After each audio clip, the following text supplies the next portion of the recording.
Alright, Ipul. Assalamualaikum, khabar, selamat petang. Waalaikumsalam. Alright, Ipul, kat mana sekarang? Cerita sikit Okay, perkembangan aku diri. dekat duduk dekat Damansara sekarang. Damansara. Kerja dekat firm arkitek lah, dekat area sini lah. Okay, nice. Pul, pusing sikit Kau Pul. kau kau, Tunjuk. kau kat mana? Mau PKP baik. Aku kat Ceras, Bandar Tun Razak. Oh, Office kat KL, so duduk area sini dekat sikit lah. So Pul, thank kau you Pul. kau dari sini dah lama lah?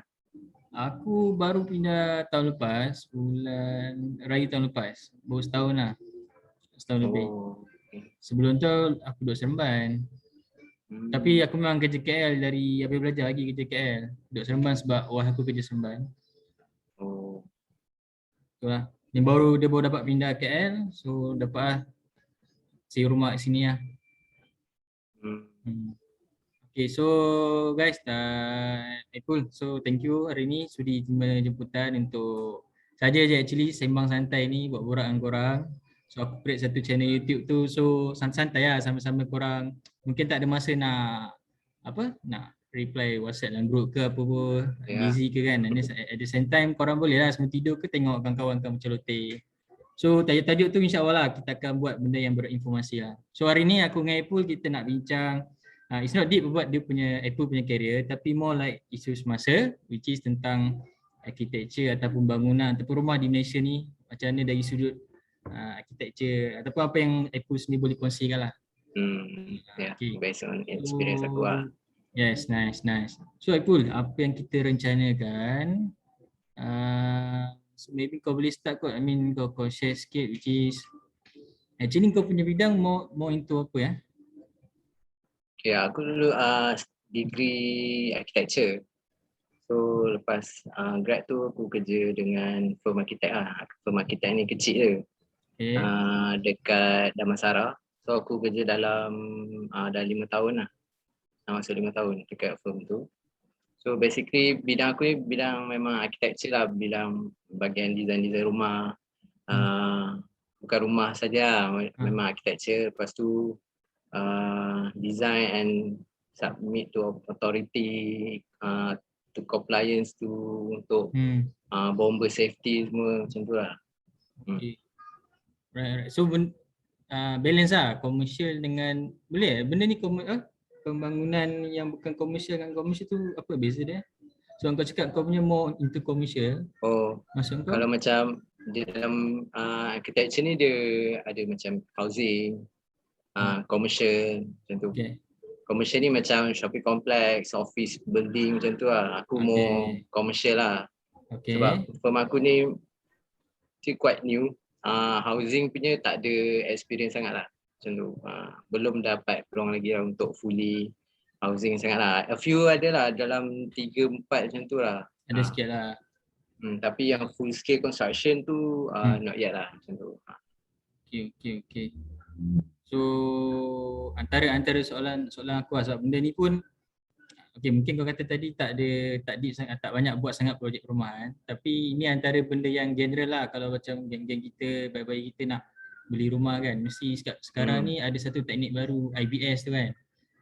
So mungkin kau boleh explain sikit kalau kawan kita yang sedang cari rumah tu, apa kebaikan IBS ni, keburukan IBS, bagus ke tak? Dari segi kalau aspek yang ni yang kau boleh share lah. Kalau macam aku adalah design a few memang untuk macam proposal lah untuk rumah kan. So IBS ni memang tengah naik lah dekat Malaysia. Dah berapa tahun? Baru tu maksudnya dah berapa lama? Dah quite a few years jugalah, mungkin dalam nak kat 10 tahun macam tu jugalah. Tapi IBS ni dia ada macam pros and cons dia macam tu lah. Sebab tak semua projek boleh guna IBS. And then IBS ni dia benefit dia kepada macam orang kontraktor lah macam tu. Kontraktor developer macam tu lah. end user ada sikit lah benefit, tapi mostly IBS ni dia banyak membantu dalam proses construction lah. User benefit dia apa? Macam kita ni, kalau kita beli. Okay, kalau macam user ni macam biasanya kebanyakan IBS ni dia kurang defect lah macam tu. Kurang IBS ni defect. dia industrialized building construction kan. Dia kurang defect sebab dia less manpower. Dia banyak dia punya komponen-komponen tu dia buat dekat kilang kan. Dia prefab. Jadi bila kilang buat tu dia lagi perfect lah. Lepas tu macam dia tinggal install dekat site dia macam tu. Jadi macam plastering ke mostly macam tu dia kurang lah macam tu. Jadi defect dia kurang macam tu. Lagi satu construction memang laju lah. Contoh kau beli rumah dalam masa tu dalam planning. So kalau dia pakai IBS tu mungkin dah sekejap je kau pun mungkin boleh dapat pegang kunci macam tu lah. So suggestion kau kalau kita orang ada option ambil prefer IBS ke ataupun kalau boleh elakkan?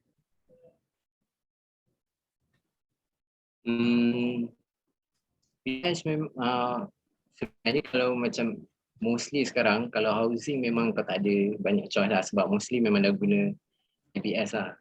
IBS tu memang bagus lah sebenarnya daripada yang conventional punya style macam tu.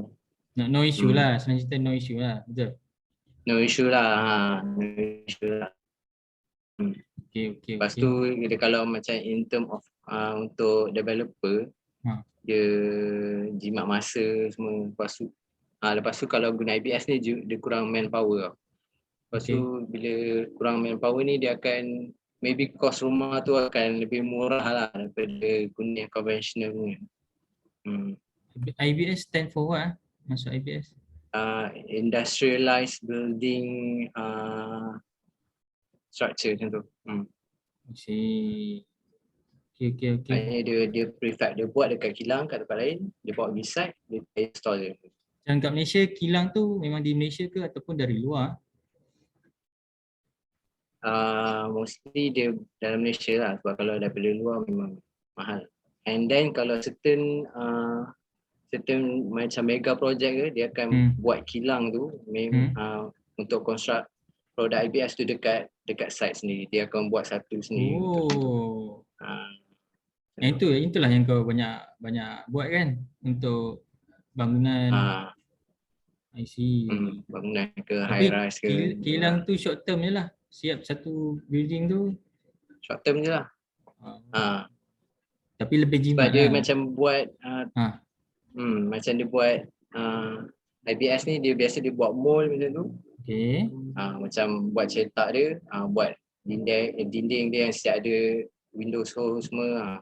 Dia akan buat macam tu lah. Lepas tu dia buat kat site, dia install dia punya mold kat situ je lah. So tadi kau cakap kau mau lah buat benda untuk commercial punya kan.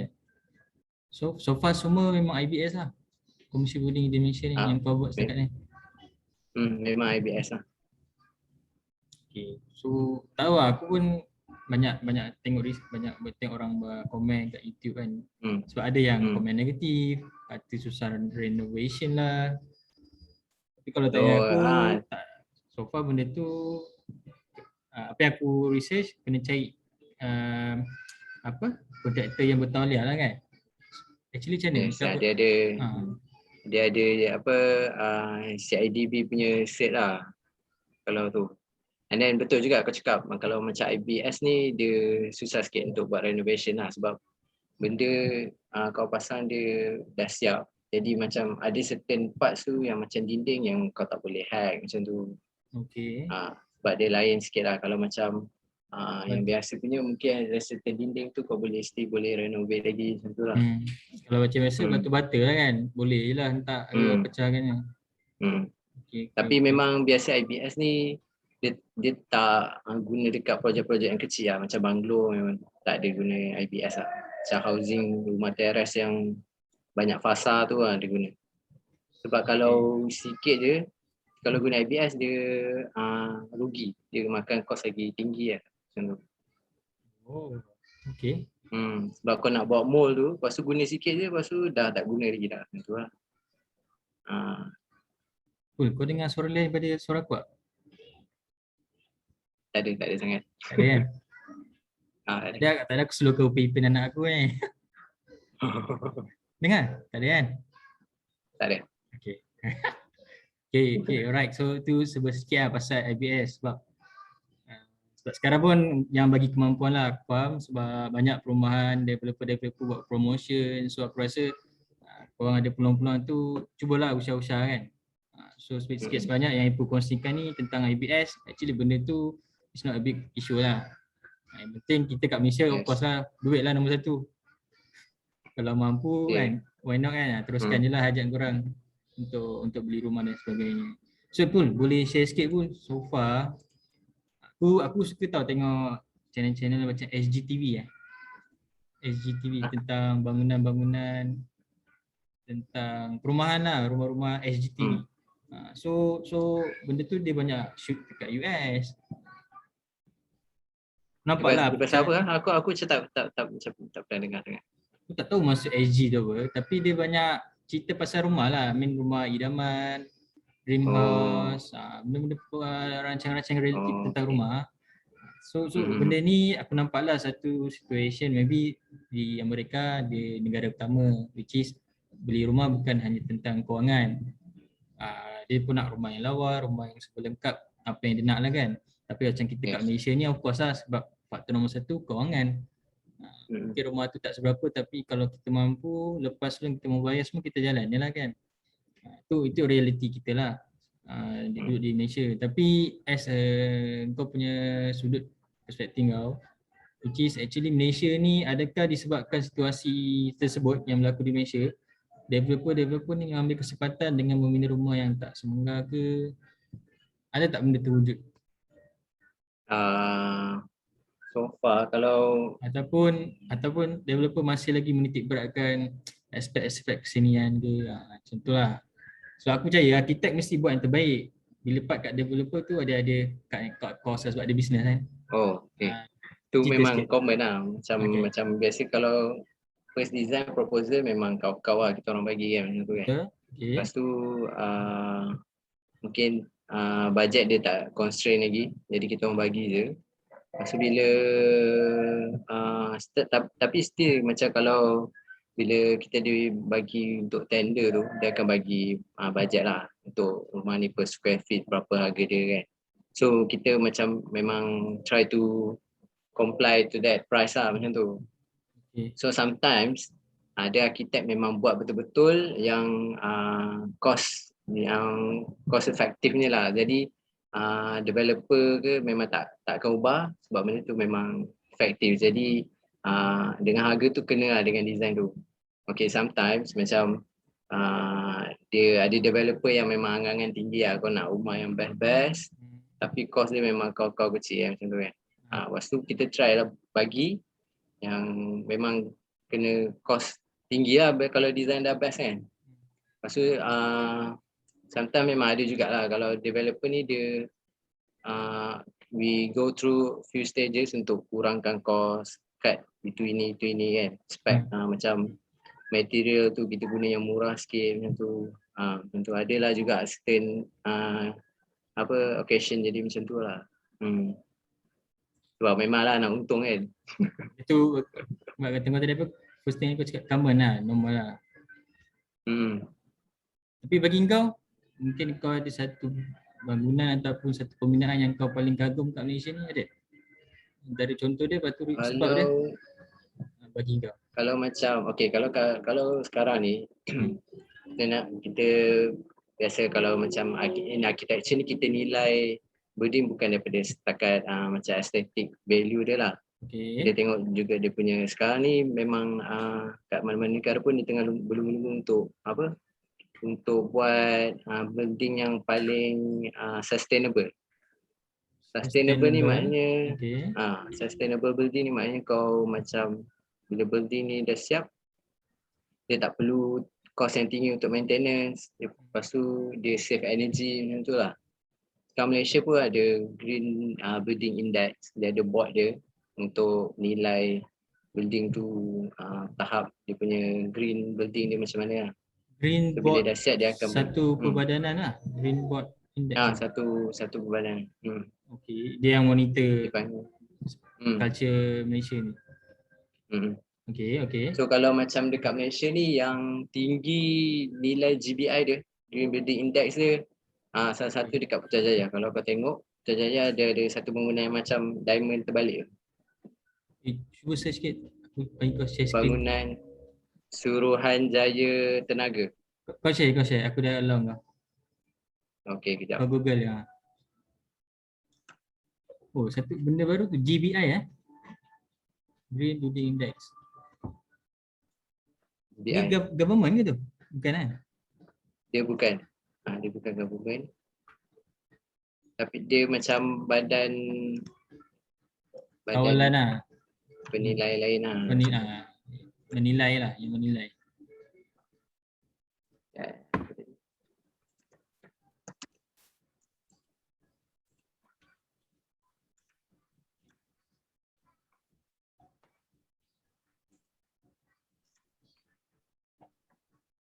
Kau duduk dengan kawan ke Pul? Kau duduk seorang?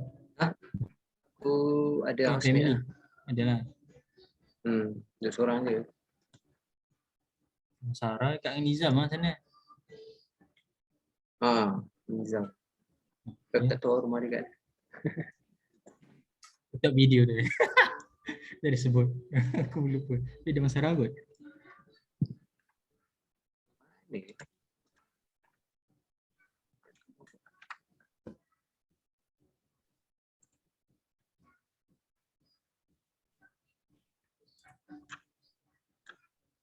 Ada pun.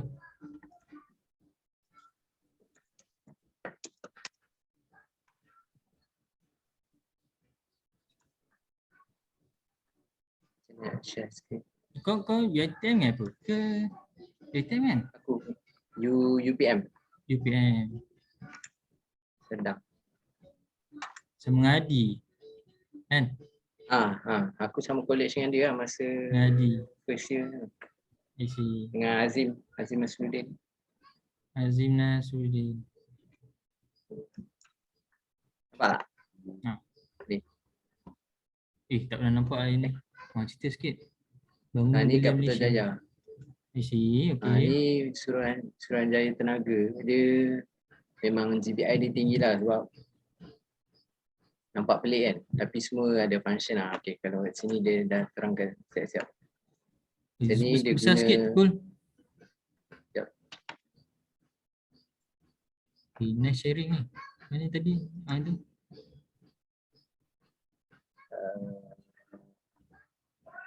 Okay, nampak?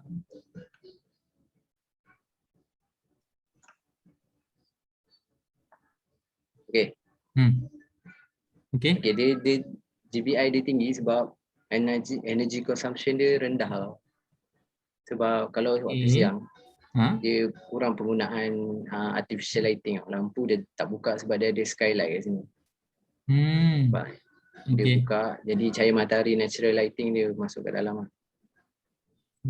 Lepas tu dia reason dia bentuk selanting macam ni supaya dia tak payah buat shading. Sebab bila matahari kat atas, dia automatik level kat bawah ni semua jadi redup. Macam tu. Tak perlu shading. Okay. Tak perlu nak buat awning ke. Jadi cahaya matahari kurang lah masuk. Direct sunlight tu kurang masuk, jadi tak panas. So penggunaan aircon pun kurang lah macam tu. Okay. Jadi energy consumption dia memang low. Lepas tu dia ada pokok-pokok kat sini untuk natural shading lah, macam bagi tempat kawasan ni redup. Lepas tu low-ish glass ni pun memang untuk kurangkan pantulan haba macam tu lah. Low-E glass, jenis glass? Dia jenis glass dia yang memang bagus lah. Glass ni mahal tapi dia bagus untuk macam kurangkan penggunaan tenaga dalam bangunan ni. Dia block macam UV ray ke macam tu lah. Ni antara hasil kerja kau kan ni? Bukan. Ni macam famous lah kalau macam cakap GBI memang bangunan ni lah yang selalu orang cakap. I see. Satu kalau satu lagi bangunan ni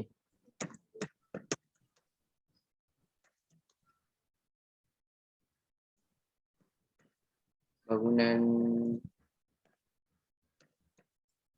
lembaga ni Persatuan Arkitek Malaysia. Dia kalau kau pernah nampak dekat Bangsa.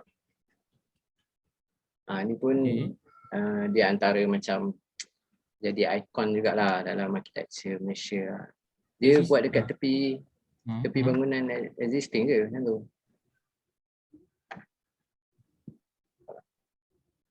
Macam KLCC tu tak cukup bagus KLCC tu kalau tu dia kita bangga jugalah sebab dia mega project. Okay. Kalau macam kalau nak cakap macam GBI kat bangunan-bangunan macam ni lah. KLCC tu memang tak boleh dinafikan lah, memang ikon Malaysia kan. Twin Tower yang one of the highest in the world kan. Jadi macam ni sebab dia cantik. Apa, teruskan, habiskan ayat tadi. Macam ni. Okay, kalau macam ni kau tengok dia dia very open dia punya plan, dia banyak ada pocket garden semua ni. Jadi lepas tu dia open, dia punya berdiri nipis je.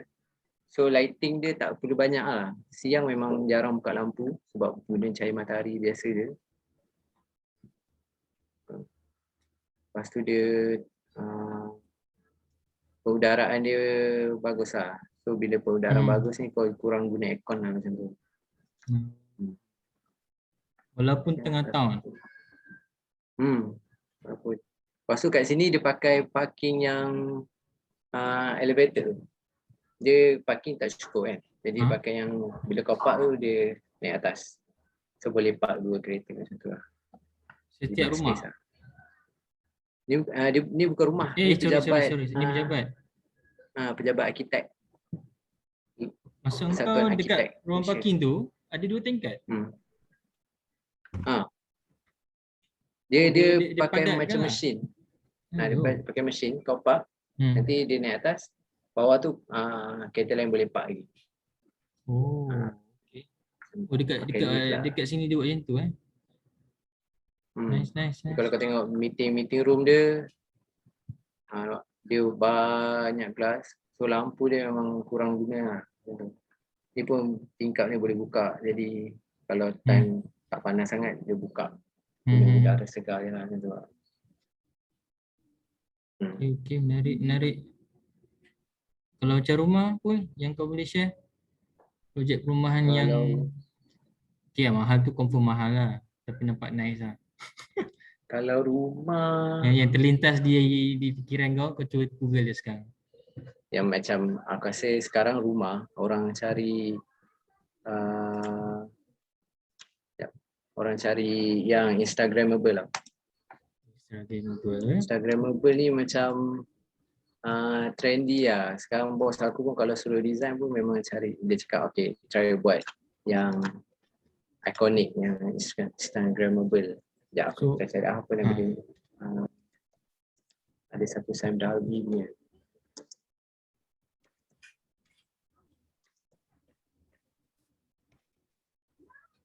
Dia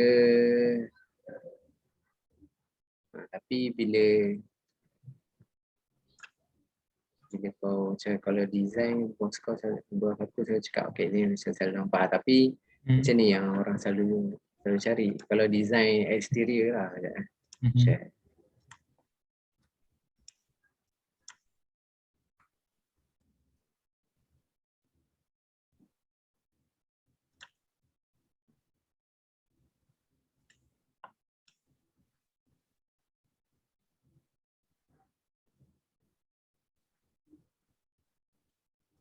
Kondo kan ni? Ni macam ni.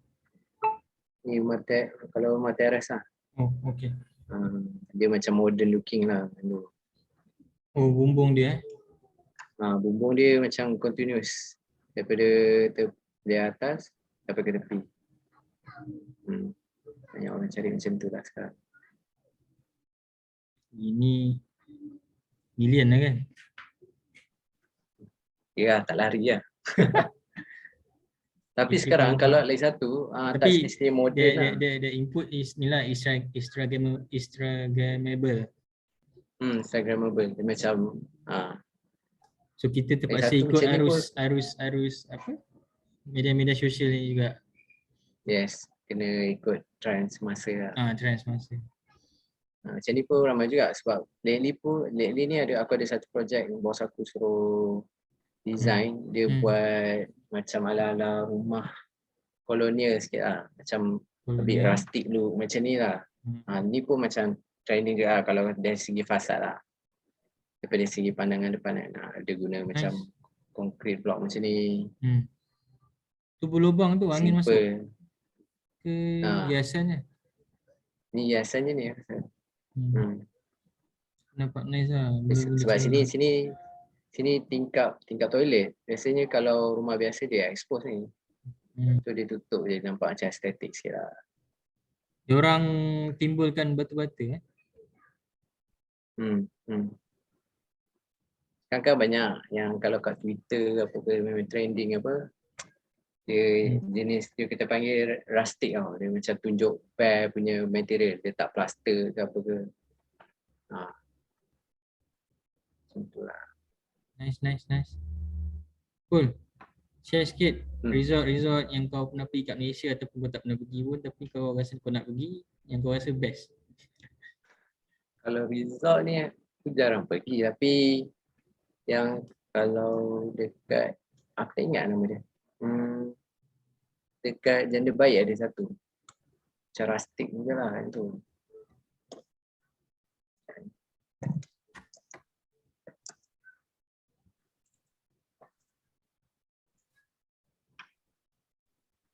Dia famous sebab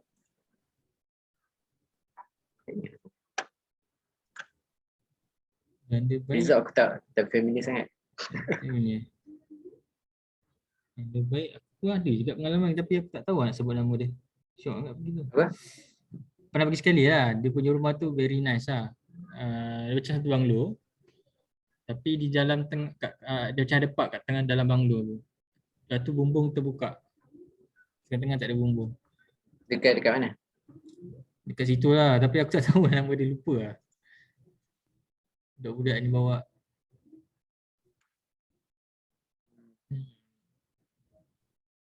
Ada satu tu famous, aku tak ingat nama dia. Kalau jumpa ni nice juga, Janda Baik dekat.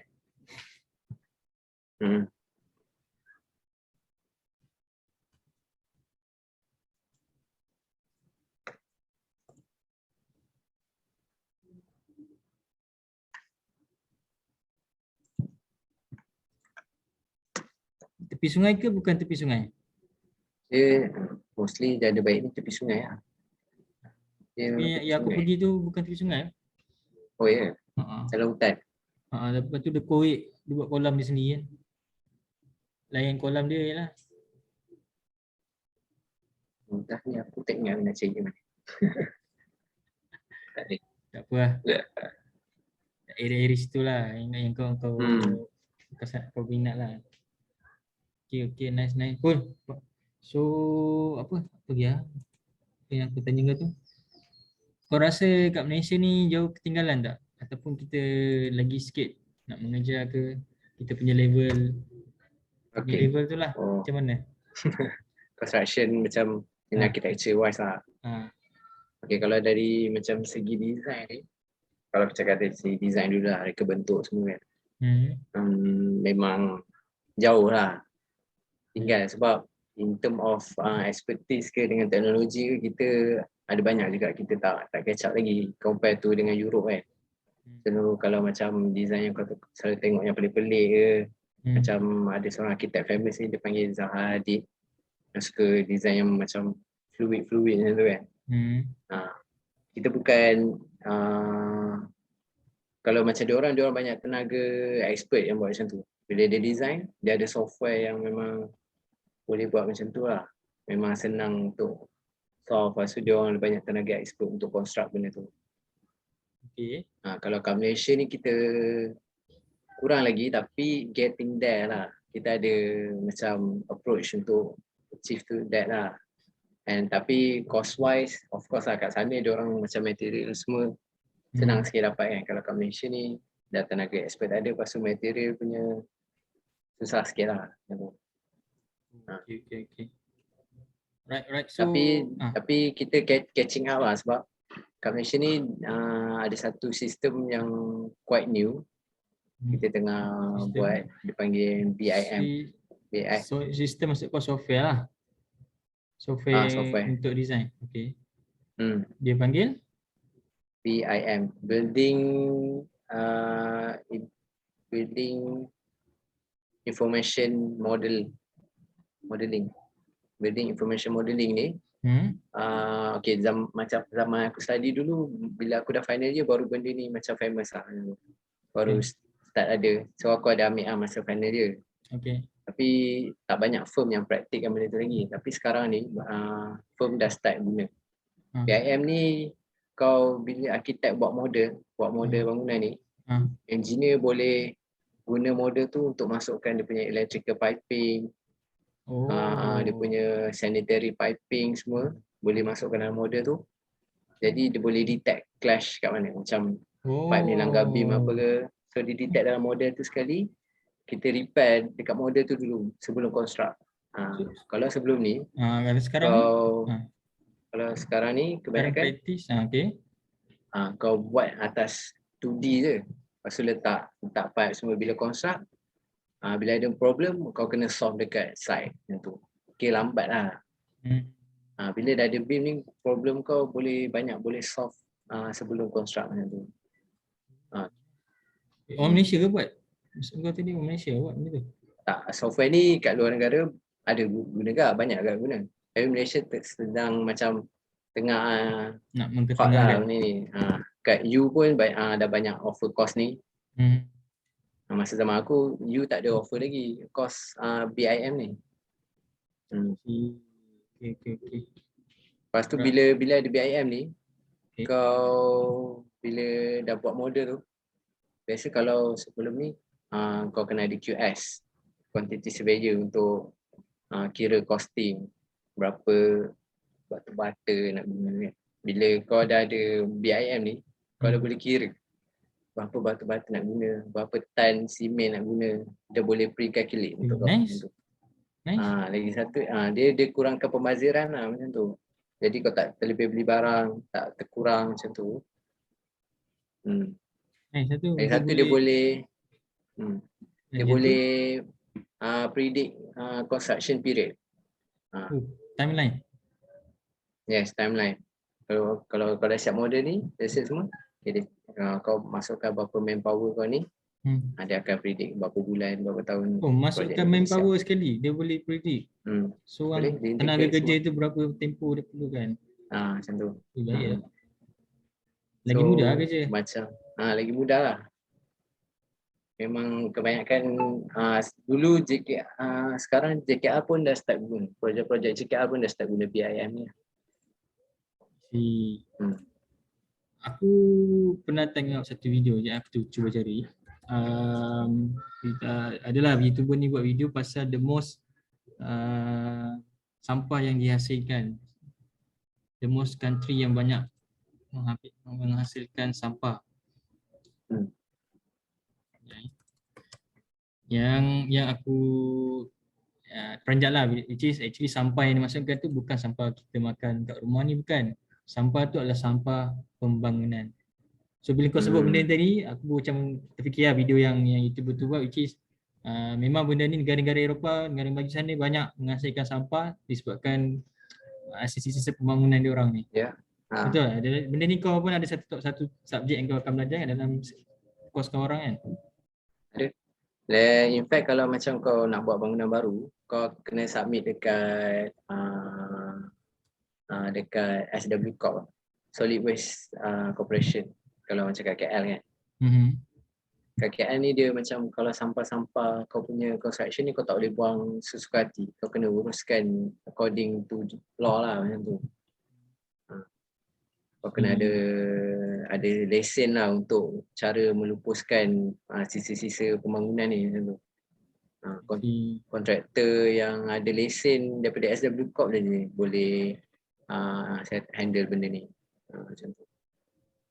So actually So sistem kalau so teruskan. kalau guna BIM ni BIM.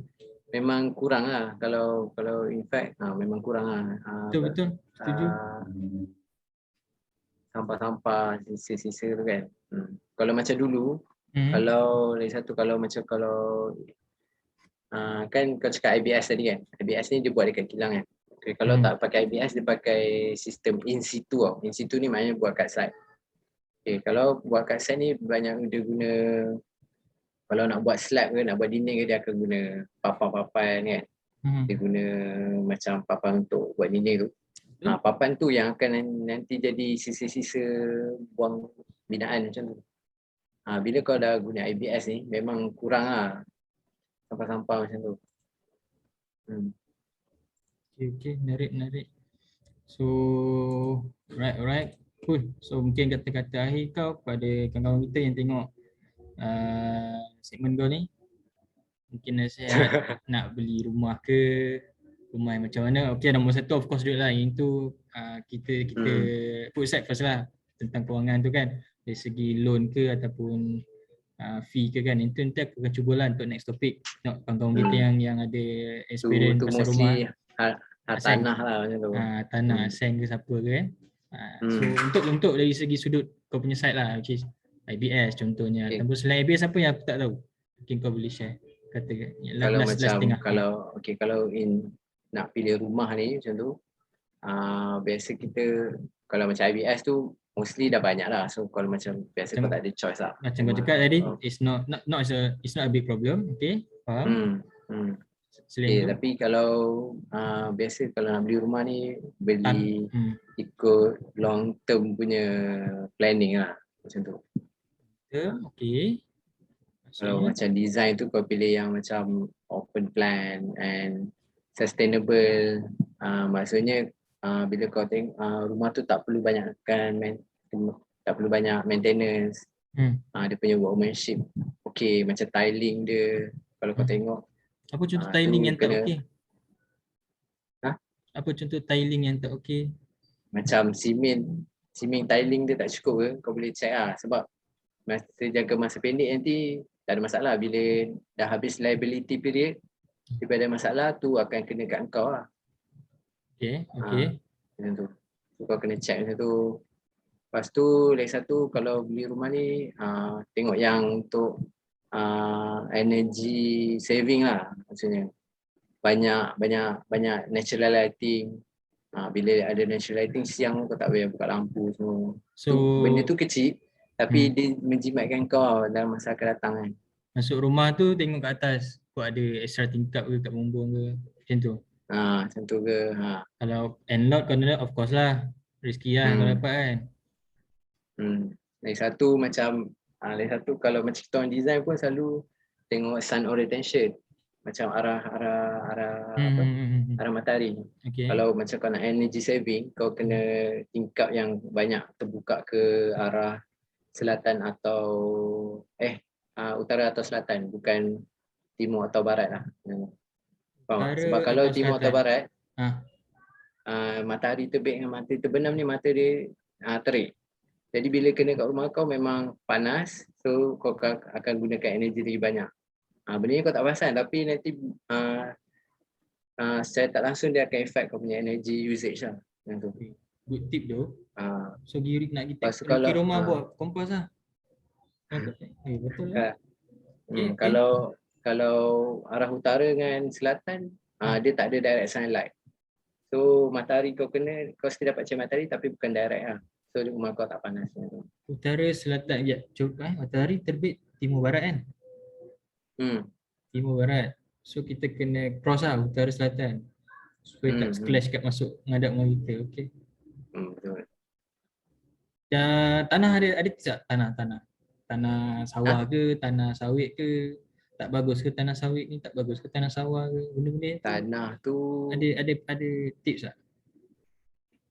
Kalau biasa sama je pasal. Sebab dia Sebab kalau dah kau tolak dia kan. dah siap, dia dah solve dah isu tu. Okay. Tapi kalau kau nak tengok in the term of community, kau carilah yang macam senang accessible macam tu lah. Kalau kat KL ni cari yang dekat dengan public transport ke. Yelah, Macam tu. KL yang public transport lah. Of course lah, duduk kondo, apartment. Nak duduk bawah luar KL lah. Itulah. Tapi tak tahu lah, kalau kawan-kawan kita yang bermanfaat, alhamdulillah lah. Besok kita tumpang lah. Ya. Okay. Tapi tadi nice tip untuk arah matahari tu. Okay. Thank you. So Pul, ada lagi? Mungkin nak share. So far itu je lah dalam daripada aku untuk kau, dari kau. Ada apa-apa lagi nak share? Mungkin ada apa-apa nak ucap pada kawan-kawan ke? Kau pun dah lama tak join ni. So thank you lah kau sudi lah untuk lepak dengan aku. Right. So semoga maju jaya lah semua member. Ramai dah kahwin. Doakan aku pula. Boleh. No problem. InsyaAllah. Kau dah berapa anak? Baru seorang. Dah berapa umur? Setahun 5 bulan. Oh, baru lagi lah juga. Baru kahwin. Baru setahun lebih kahwin. Tak sampai 2 tahun lagi. Okay, Pul. Right. So guys, thank you pada Ibu. Okay, thank you pada you guys. Tengok ni lah untuk segmen ni. So nantikanlah next round, nanti insyaAllah kita invite kawan-kawan kita lagi lah. And then kita akan borak sembang topik yang menarik juga lah. Okay, thank you. Right. Assalamualaikum. Right. Assalamualaikum warahmatullahi wabarakatuh.